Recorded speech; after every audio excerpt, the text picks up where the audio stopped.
Ok, mas eu não Então, o escuto próximo ninguém. agora é o Felipe. De novo, desculpa a coordenação, mas acho que vai dar tudo certo. Bem, vou dar uma overview, então, bem simples e enxugada do que é a CIA Chain, do que a gente está fazendo aqui, do que a gente já fez, de quais são os planos futuros. Porém, eu pediria para fazer uma outra ligação na qual a gente consiga falar todo mundo, porque senão não tem muito sentido falar sozinho para o computador e depois só usar a chat como meio de comunicação um pouco limitante. Então, para quem está me ouvindo aí, CIA Chain é uma rede de blockchain distribuída que a gente fez em toda a Europa. Nós estamos baseando essa rede. Vamos fazer um passo anterior para quem nunca ouviu falar nem da CIA nem de nada. A empresa que eu trabalho se chama CIA. A gente é responsável já por todos os pagamentos e transferências de dinheiro em toda a Europa. A gente criou uma rede totalmente privada, onde até mesmo as fibras óticas e tudo mais é só nosso. Então, tipo, todo o tráfego é completamente 100% privado e 100% seguro, porque a gente não se apoia a nenhum provedor de telecomunicações, a nada, é tudo nosso.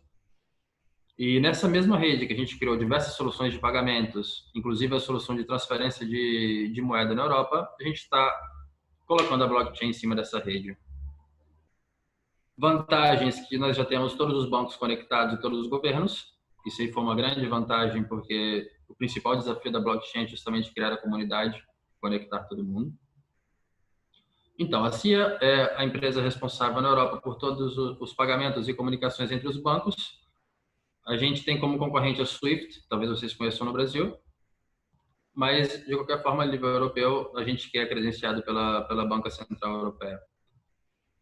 Há 2 anos atrás, nós iniciamos com CIA Chain, que é a nossa blockchain que gira nessa rede. A CIA Chain tem como intuito, primeiro de tudo, ser agnóstica. O nosso primeiro projeto em produção foi Corda Enterprise, porém, nós giramos todos os tipos de blockchains e distributed ledger na CIA Chain. Então, você vai encontrar projetos com a Hyperledger, projetos com Ethereum, projetos com Corda. Essa aqui é mais ou menos uma timeline da história do nosso projeto.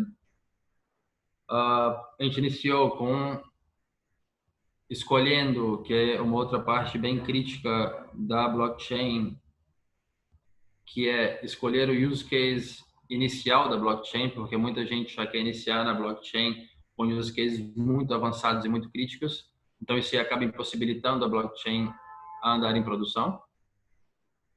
Então, as primeiras fases foram, primeiro de tudo, identificar que a gente tinha o potencial de montar uma comunidade de bancos, porque a gente viu que a necessidade existe no mercado, é a nível mundial, a necessidade de ter a blockchain, e nós temos a facilidade de ter já os bancos conectados. Então, esse foi um grande avanço. Segundo, identificar o use case correto para iniciar a operar com a blockchain, ou seja, um use case que seja simples, que não crie muito impacto, porque a gente tem que prever, obviamente, problemas, visto que é a primeira vez que essa tecnologia vai em produção, como para qualquer outra tecnologia, os primeiros meses, ou se não o primeiro ano, vai ser um pouco instável, porque a tecnologia ainda é nova. Então, o que a gente fez? Montou a comunidade dos bancos, escolhemos o use case. Peço desculpas, talvez, pelos meus erros de português, mas como eu já expliquei para o pessoal aí nas primeiras meetings, tem muitos anos que eu não trabalho com o Brasil, tem mais de 18 anos que eu não trabalho no Brasil, então um pouco eu perdi. E qual foi o use case que a gente selecionou para fazer com que esse projeto fosse possível e não fosse somente um POC?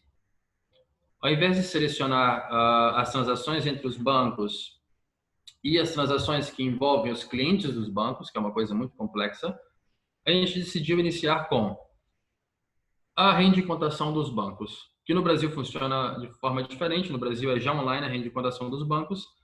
Aqui na Europa, não. Aqui na Europa, pela regulamentação da Banca Central Europeia, ela acontece uma vez por dia no final do dia, com todos os participantes e as bancas centrais que validam todas essas transações entre os bancos.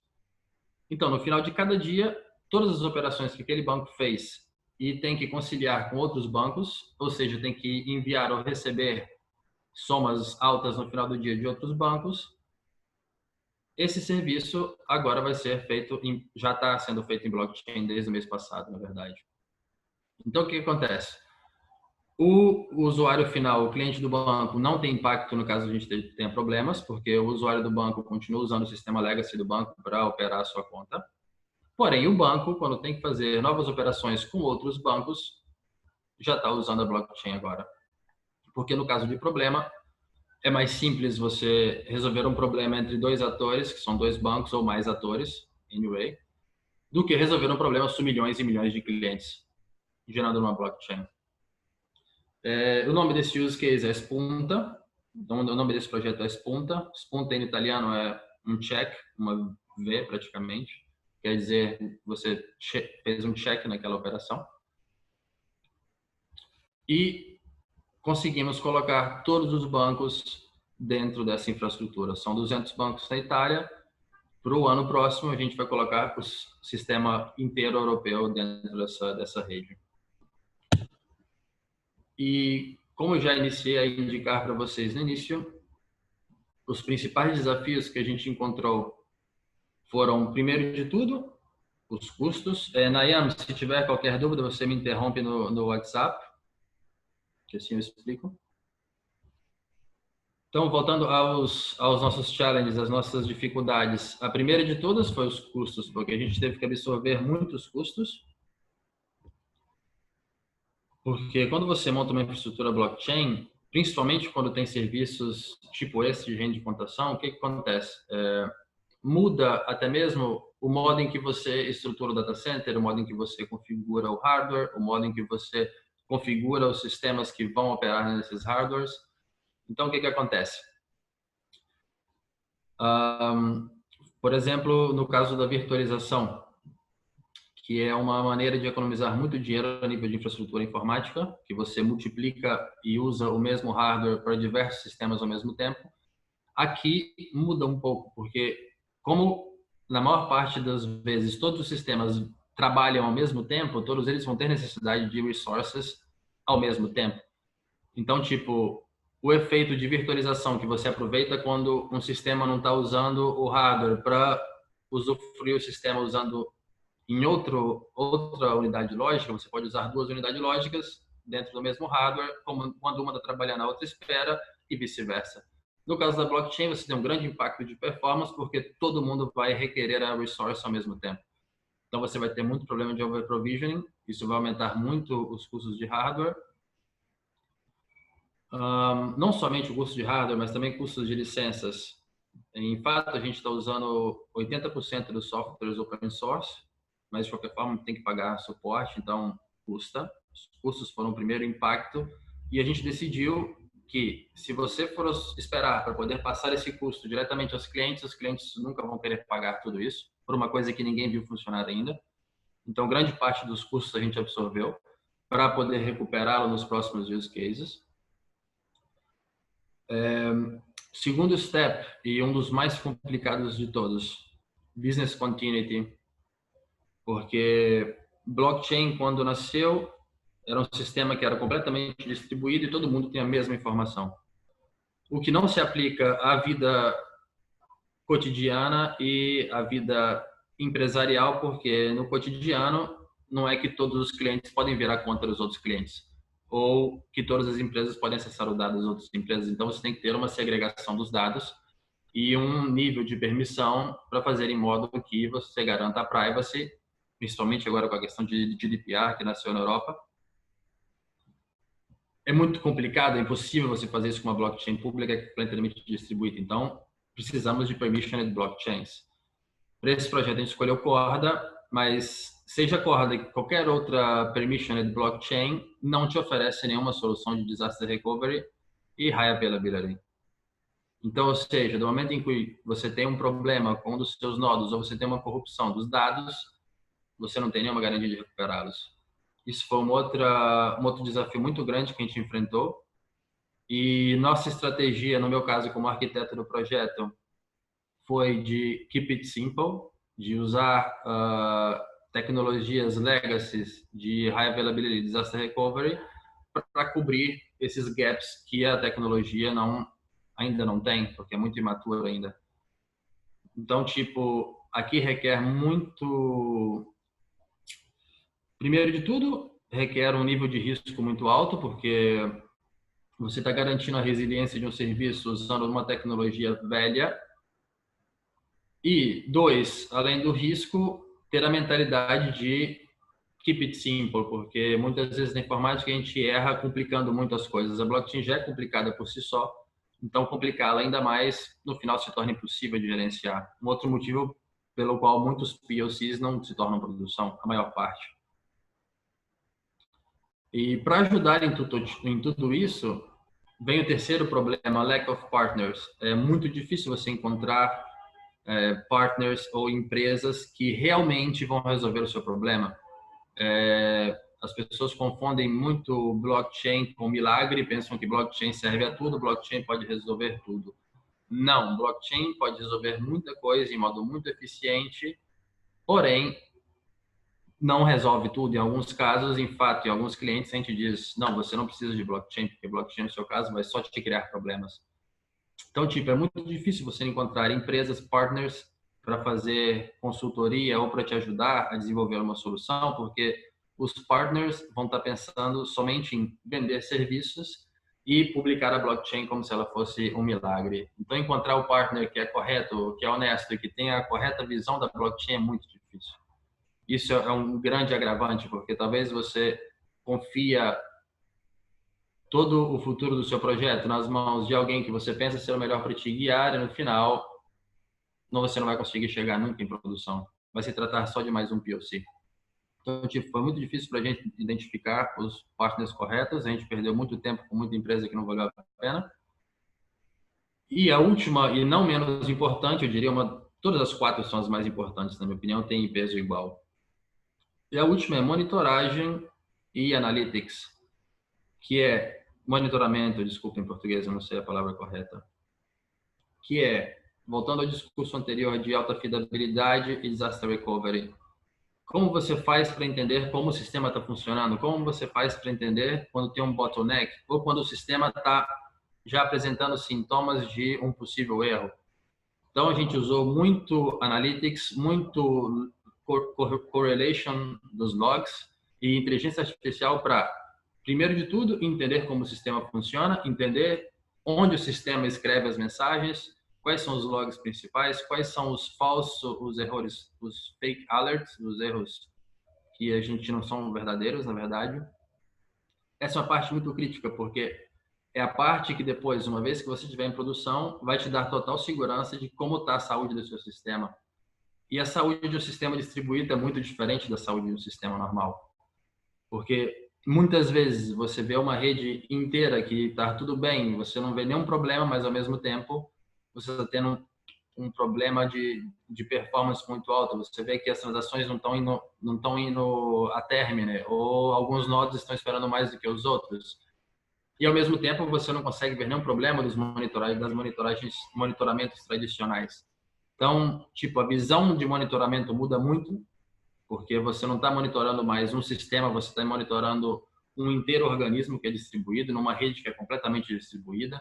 Então, você tem que calcular a diferença de latência entre os clientes, você tem que calcular a diferença de distância entre os clientes, tem que calcular muita coisa, a tecnologia de hardware que o cliente está utilizando, muita coisa para fazer um monitoramento e um analytics que vai te colecionar dados durante todo o período de POC, para quando finalmente chegar em produção, já ter esses dados de maneira estruturada e correlata e saber exatamente como está comportando o sistema e quando você tem que interagir ou não. Essa é uma parte bem crítica também. Poderia dizer que esses 4 tópicos são os mais críticos para se construir um projeto de blockchain, mas não são os únicos.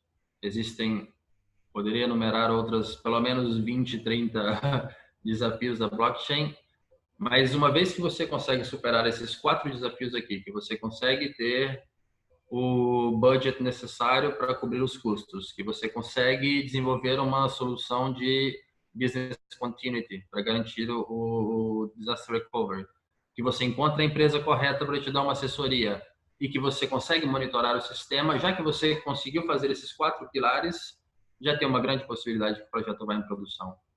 Muita gente não consegue nem atingir o segundo pilar, que é business continuity. Talvez tenha o budget necessário para o projeto, talvez tenha um partner para fazer o projeto, mas não consegue ir avante.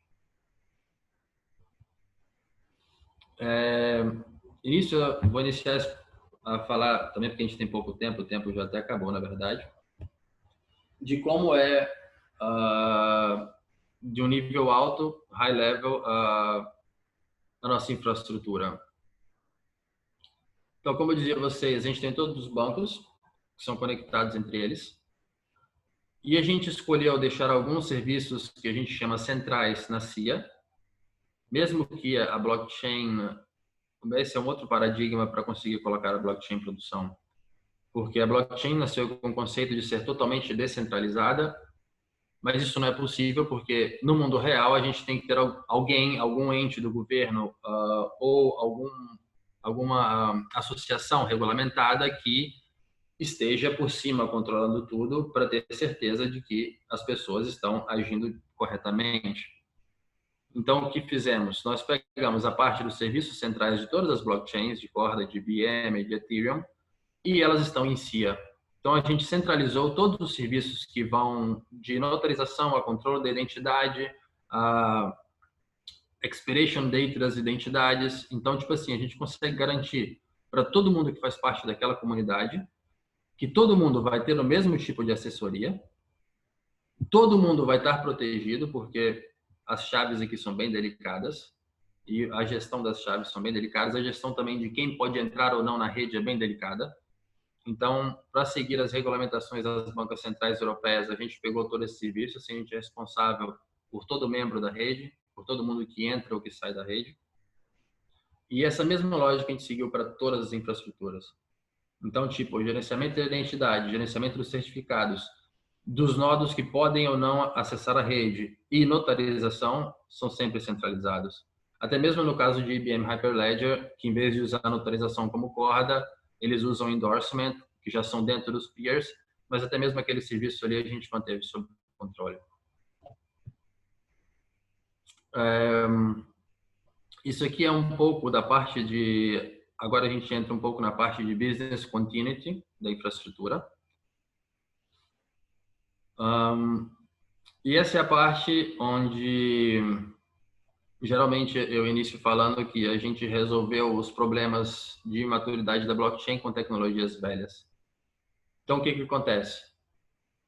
A gente garante hoje a resiliência e o recovery das blockchains usando réplicas de database. Ou seja, todos os databases de todos os nodos da nossa blockchain são insíncronos, são... Caramba, como é em português? Não sei em português, mas os dados são sincronizados em real time. Então, cada nodo de cada banca vai ter uma série de databases replicados embaixo, para em caso de qualquer tipo de problema, até mesmo de um inteiro data center, aquele dado é replicado de uma outra parte. Então, o banco vai conseguir repartir com o serviço de um outro local, com todos os seus dados intactos. Então, tipo, você tem o conceito de réplica dos dados, mas o dado não é replicado com todo mundo. É replicado somente com quem você tem interesse que sejam replicados. Seja com você mesmo que com a sua contraparte. Então, para fazer isso bem... Esse é um modo de explicar bem simples. Essa é já a parte de business continuity, mas a um nível mais infraestrutural, mais baixo. Então, a gente começa o business continuity no nível de hardware. A gente vai ter sempre, no mínimo, 3 appliances físicas que giram o mesmo serviço, com regras de afinidade e de anti-afinidade para manter os serviços separados em hardware diferente, por caso de problema. Toda a nossa infraestrutura é software defined, então, tipo assim, você pode ver que no fundo tem um Vulkan Storage, que é a parte de software defined storage de VMware.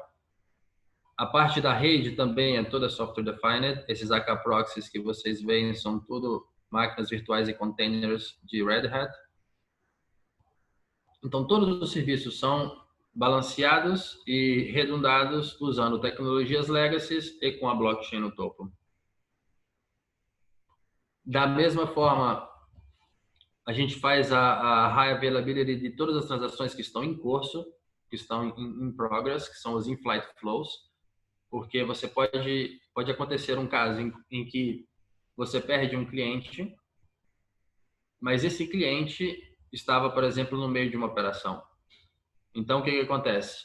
Você está executando uma transação com alguém, o seu nodo primário tem um problema, um crash de sistema, um problema hardware, automaticamente o seu nodo secundário vai começar a trabalhar.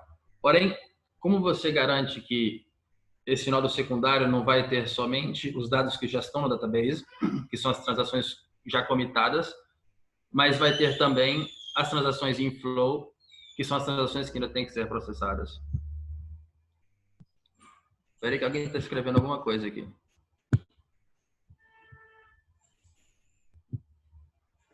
Ok. Então, a gente conclui assim. Para o caso de uma coisa um pouco mais detalhada, porque a gente não falou nem da metade, na verdade, vocês fazem uma outra call em que a gente pode falar com mais calma e todo mundo, e participar todo mundo principalmente, porque senão estou eu aqui falando e ninguém vai entender nada e não vai conseguir perguntar nada. Então é isso aí, galera. Obrigadão aí pelo tempo de vocês e permaneço à disposição de vocês para uma chamada mais completa. Ele não vai conseguir ouvir a gente, mas vamos fazer o de praxe, tá? Felipe, obrigado pela sua apresentação. Então. Prazer aí todo mundo. Pessoal.